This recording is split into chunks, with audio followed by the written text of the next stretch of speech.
With the latest news on the Dove, I'm Steve Johnson. Be sure to get our app on your smartphone or tablet, and you can watch the Dove on our website or on our Roku channel as well. Well, voters go to the polls today for the Wisconsin Republican and Democratic primaries. Republicans will award 18 delegates to their statewide winner and 3 more to the winners in each of the state's 8 congressional districts. Republican Ted Cruz aiming to clean up in Milwaukee. John Kasich has been focusing on Madison, and Donald Trump expected to do well in the north. Hillary Clinton's lead in the Democratic delegate count is commanding, but Wisconsin exit polls will show whether she's making progress, winning over more younger and white working-class voters.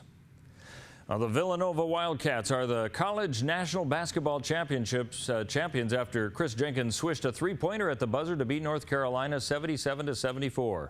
It's being called one of the great NCAA title games of all time. North Carolina's Marcus Page had just tied it for the Tar Heels when he adjusted in the air and rattled home a game-tying three-pointer with 4.7 seconds left to make it 74-all. And now with the win for Villanova, it's the first national title since 1985 when the Wildcats shocked Georgetown. An early spring cold front is bringing snow and gusty winds to the northern U.S. This is after the region had one of its mildest winters on record, but that might be considered mild compared with flooding being seen in Pakistan. Media reports indicate more than 200 people have been killed by flash floods in the northwest area of Pakistan since Saturday. Some villages have been told to evacuate as floodwaters rise.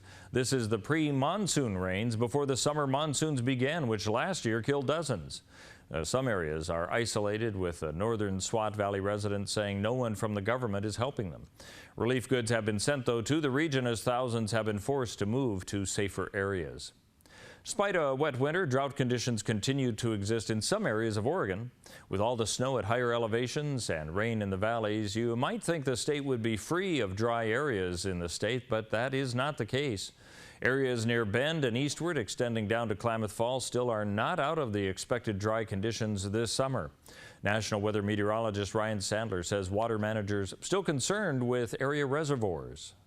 We're still concerned with drought. They've had very dry years, very poor snowpack, and their reservoirs are lower than the reservoirs from the Cascades westward. So they're in rougher shape, but they're still a lot better than they were last year, much better shape than last year. Now, severe drought was experienced in areas west of the Cascades last year. While Sandler says extreme drought was seen eastward, he says the Bend Reservoir is now close to normal, but not enough to move out of that drought designation. Well, let's take a look at the weather scene for what we can expect for the next few days. For Northern California and Yreka, sunny skies with warming temperatures. A high today of 70 in the Yreka area, up to 83 for Wednesday and Thursday. Then rain a possibility starting on Friday and Saturday, with the temperatures dropping.